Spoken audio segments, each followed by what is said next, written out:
Thanks for tuning into our podcast. We love having you here, and it's our mission to bring you all the latest and greatest tips, skills, and know-how to make you the best that you can be. We know that you have it in you, and we're going to show you how. Now, let's get started.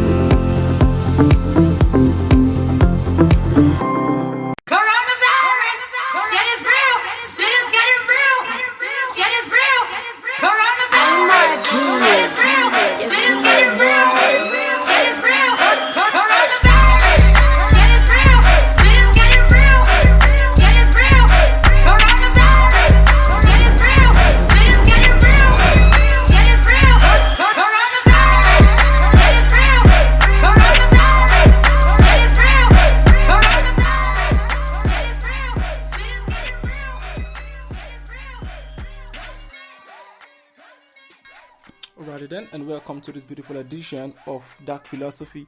And this is going to be something that is quite unprecedented and something that breaks the norms. Something that breaks the norm indeed. So, I don't really need to pronounce my name before you all know who the hell is behind the mic. MIC. Alrighty then, for those who are going to be listening to this podcast for the first time in a while, I go by the name IDOWU, and welcome to this beautiful edition of Dark Philosophy, the podcast with me, like I said, IDOWU. And of course, if you're wondering this song, this song looks like to be the most trending music on coronavirus out there, and which is why we're going to be discussing on something quite interesting and something quite amazing about the novel coronavirus, which is the government and the religion of COVID-19. And like I said, every time I come to your hearing that I can't talk alone, so which is why I'm going to be having someone. It goes by the name Anonymous, and of course you just can't imagine the things it's going to be telling us today on this episode. So the song you're listening to is still Cardi B, Coronavirus. Alrighty then, stay with us and we're going to be right back. Dark Philosophy.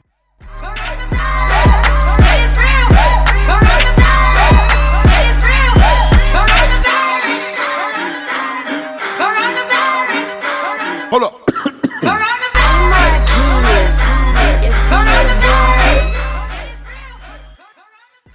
Alright then, welcome back from that, and that is still Coronavirus by Cardi B. Rather then, so let us get into this proper. Rather then, the person that is going to be seconding me, that is going to be talking the treasonable, the atheistic, the criminalistic conversation that, you can't even come to me and tell me that who is a person that actually spoke on your podcast, because what he said can be a bit, it promotes treason, or probably it promotes a level of heresy, whatever they call it, because I'll tell you that the person is a ghost.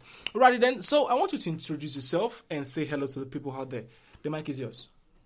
I would say hello, listeners. You're listening to Dark Philosophy with IDOWU. Beyond that, I would not do any further introduction. I want to remain anonymous. Alrighty then. He wants to remain anonymous, and he came to the studio today with a mask on his face. I don't even know who the hell he is. So trust me, after today, I might not even know who he is. He's seen me, but I can't see him. I don't even know who he is. Alrighty then, like I said the other time, we're going to be talking about the religion and the government of COVID-19. Okay, so this conversation is going to be splitted. We have less than 11 minutes and 15 seconds with you, so we're going to be talking and mashing up the points as quick as possible. Alrighty then, so Anonymous, tell us something on this COVID-19. First of all, how are you able to contain yourself in this pandemic season? Well, I am in Africa and Nigeria especially, so how I'm able to contain myself is I've been able to follow the rules and regulation of set aside for COVID-19, that is stay indoors, stay safe, wash your hands regularly, use your hand sanitizers. So I think that has helped me to prevent myself from the novel virus COVID-19. All right, that is a very, very succinct response to give. Okay, so having get into that, as the topic has been established, the religion and the government, it shows that there is actually a big role that religion has played or is playing, and as well the government. So let us talk about the compromises that COVID-19 has been able to establish in our country. As you said, we found ourselves in Nigeria today. We record the podcast from any part of the country. So today we're in Nigeria here. COVID-19 jumped all of us here in Nigeria.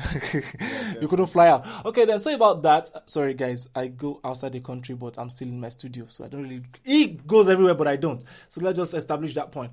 Okay, so now talking about the religion of COVID-19. Now, what are the areas at which we have been able to learn that religion is not what exactly we say it to be? Thanks to COVID-19, we might not have known. And we often get blackmailed with the dogma of faith. Well, I believe in God. I believe in the existence of the supernatural being. I believe that there is God above and there is someone below. I have faith. But you see, COVID-19 has really exposed a whole lot of mishap wrong in our religion. That is the privatization of faith, of Christianity for money purpose. Some people are taking Christianity as a business enterprise to make money. And then we have seen the names of, I don't want to say names, we have seen the rise and fall of very big names in religion falling. You perform miracles on Sundays. Are you saying these miracles you perform are being staged or scripted? Like a cinematic. we can pray for this virus to vanish. We can pray for God's favor, but this is close to the fourth week we've been asked to stay indoor, and we've not seen any abracadabra. Any skabalush, kabalaba. Exactly. I didn't say that. You said no, that was what I was trying to establish. I had to make it straight. Okay. So after knowing all these things, it actually shows that especially in Africa, Nigeria, or in other countries, but let us speak for our own geographical locations of now, that we have really prioritized faith to go beyond the things that we're supposed to agree with. I want to believe that faith is faith, and your pastor is your pastor. What you believe in is what you believe in. Definitely. Stick to what you believe in. Don't be misled. Because it's written in the Bible that when the judgment of God comes, he's going to judge the leaders first. Either you're a pastor or a teacher, he's going to judge the leaders first. The first thing is, do you believe? Now, aside all of that, my own problem is these people that perform miracles. I want to see them outside. I want to see them not to perform miracle for COVID-19, but let us see faith in action. Okay, that is quite amazing to actually say. Now, that is a charge to all the spiritual enterprise that we have out there. You won't call them enterprise. Let's call them spiritual leaders. Because we're calling them enterprise is calling them a business organization. Well, is it not a business organization? Like, let us be honest with ourselves. The way it actually presents itself is looking like business. Whereby people can, finish from school and say, yes, they have a calling. And then they start their own church and they start claiming that, well, let us not even look at and then church. You have to pay for miracles. Yeah, they have to pay for miracles. You have to pay before a blessing gets to you. Exactly. Yes, it looks like a business enterprise, but it still works with your faith. With faith. But, like I said, this podcast is called Dark Philosophy, not because of anything, but because it actually slaps anything slappable.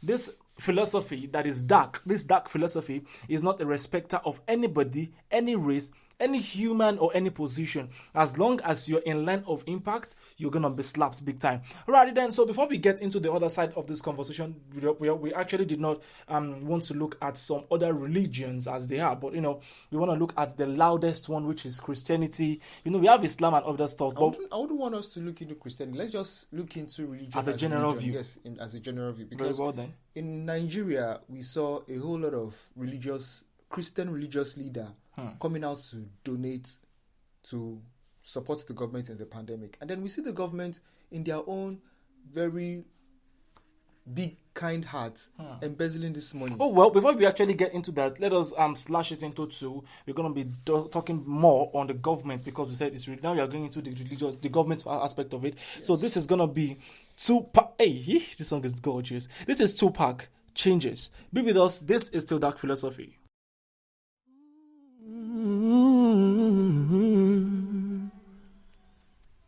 Yeah.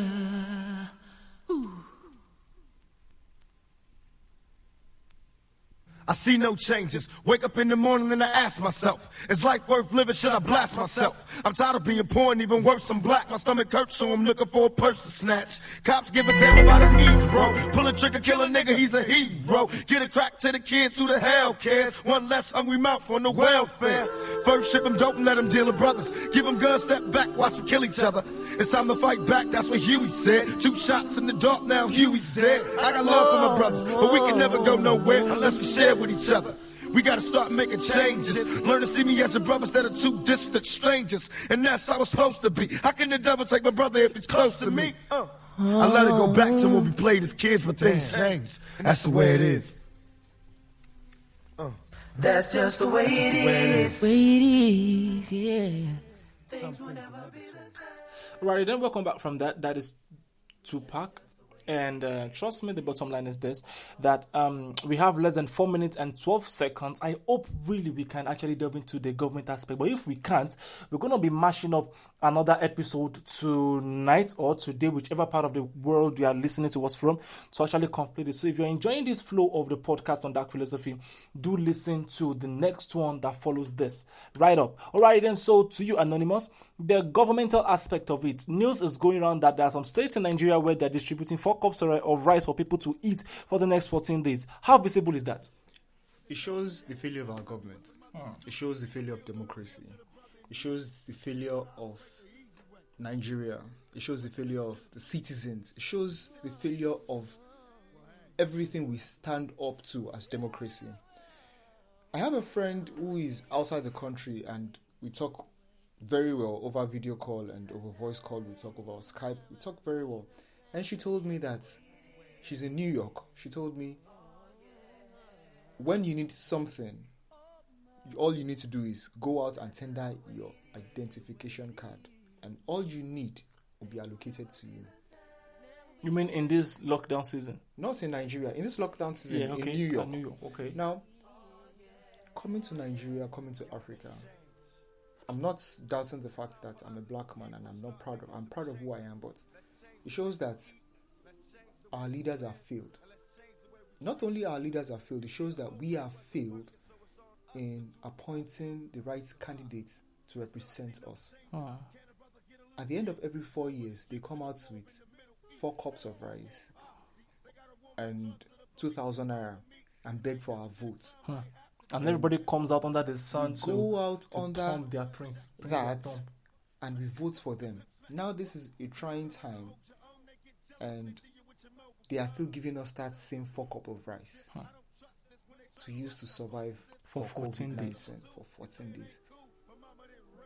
Now I'm hearing on the news that it has been extended by another 2 weeks, and you ask yourself one question. Even a 4-year-old cannot live on 4 cups of rice. Exactly. For 2 days. So then what happens to the dividend of democracy? What happens to the government of the people, by the people, and for the people? That is dead.